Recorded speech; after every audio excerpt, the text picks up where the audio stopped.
अस्सलाम वालेकुम दोस्तों, मां आहियां तव्हांजो पंहिंजो ज़ुल्फ़कार। मुंहिंजो चैनल आहे यूट्यूब ते ZAB TV ऐं ZAB TV ते मां तव्हांखे तक़रीबन हर रोज़ु कंहिं न कंहिं शइ जे बारे में अपडेट कंदो रहंदुसि। अॼु मां तव्हांखे जेको अपडेट कंदुसि उहो असांजो नओं ड्रामो अचे थो पियो, उन जे बारे में अपडेट कंदुसि।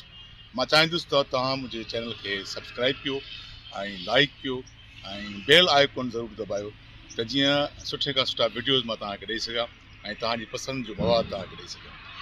सो दोस्तो, असांजो नओं ड्रामो जेको अनक़रीब KTN ते ऑन एयर थियण वारो आहे, दर्दन जो देस। दर्दन जो देस जी जेकी कहाणी आहे उहा ॾाढी लाभाइती कहाणी आहे, ॾाढी इंट्रस्टिंग कहाणी आहे, दिलचस्प कहाणी आहे। ऐं हिन कहाणी में ख़ासि तौर ते जेको मुंहिंजो किरदारु आहे उहो हटी करे किरदारु आहे, छाकाणि त मूं सदाईं नेगेटिव किरदारु कया आहिनि। हिन में मूंखे पॉज़िटिव ऐं माठीणो किरदारु मिलियो आहे, पर उन में बि माना उहा शइ आहे त हू जॾहिं ज़्यादती बर्दाश्त नथो करे सघे उन जे बारे में हू विढ़ण जी कोशिशि करे थो, पर विढ़े बि ईअं थो जो हक़ ऐं सच ते। सो इंतिहाई पॉज़िटिव किरदारु आहे ऐं ॾाढो सहब ऐं धीरज वारो किरदारु आहे। कोशिशि कई आहे तव्हांजे मर्ज़ी मुताबिक़ परफॉर्म करण जी कोशिशि कई आहे। हिन ड्रामे में मूंसां गॾु जेके साथी अदाकार आहिनि उहे तमामु बहितरीनु सिंधी मीडिया जा वॾा नाले वारा, जंहिंमें साईं नवाब मेहदी लगारी साहब ऐं साईं मंज़ूर मुराद साहब, S भट्टी साहब, हाजन टीवणो साहब, अब्बास गुल ओडाणो, अनीता मोहरम ऐं वॾी ॻाल्हि इहा त हाजन टीवणो जेको काफ़ी अरसे खां ब्रेक थियल हुयो उहो बि हिन ड्रामे में कास्ट में शामिलु आहे। तमामु वॾी कास्ट आहे, तमामु बहितरीनु कहाणी आहे ऐं लोकेशन जेकी आहे उहा असांजो जेको डायरेक्टर आहे हिन ड्रामे जो मोहतरम मंज़ूर दानिश, उन कोशिशि कई आहे त हथल इम्कान बहितर खां बहितर लोकेशन जी अरेंज हिन ड्रामे में हुजे ताकी हीउ ड्रामो जॾहिं KTN ते ऑन एयर थिए त ॾिसंदड़नि खे महसूसु करे सघे।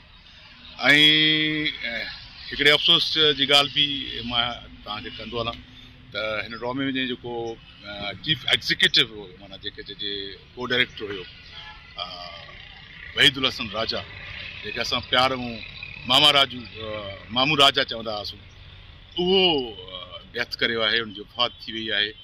ॾाढो बहितरीनु माण्हू हुयो, ॾाढो मिलनसार माण्हू हो। ख़ासि तौर ते हिन शूट में जॾहिं असां दुम्बालो में दिगड़ी में शूट पिया कईसीं त मुंहिंजो त ख़ासि तौर ते वॾो ख़्यालु पियो कयो मामा राजा मामू, ऐं हर हर हर हर दफ़ा हर दफ़े जेको आहे सो कोशिशि करे पियो त मतिलबु यार बुर्दी भाई का ऐं हुनखे जॾहिं असां उन हिकिड़ो तकियो कलाम हूंदो हुयो, जॾहिं का सुठी शइ कंदो, बहितरीनु कैमरामैन हो, पाकिस्तान छा पर पाकिस्तान खां ॿाहिरि बि उन कैमरामैनी कई।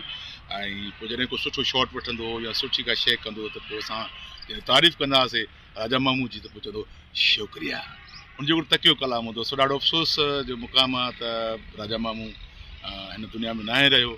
असांजी टीम जो हिकिड़ो हिसो हुयो, हिकिड़ो तमामु सीनियर माण्हू हुयो ऐं हर हवाले सां सपोर्टर हुयो मंज़ूर दानिश साहब जो, ऐं अल्लाह पाक उनखे जन्नत में जाइ ॾिए।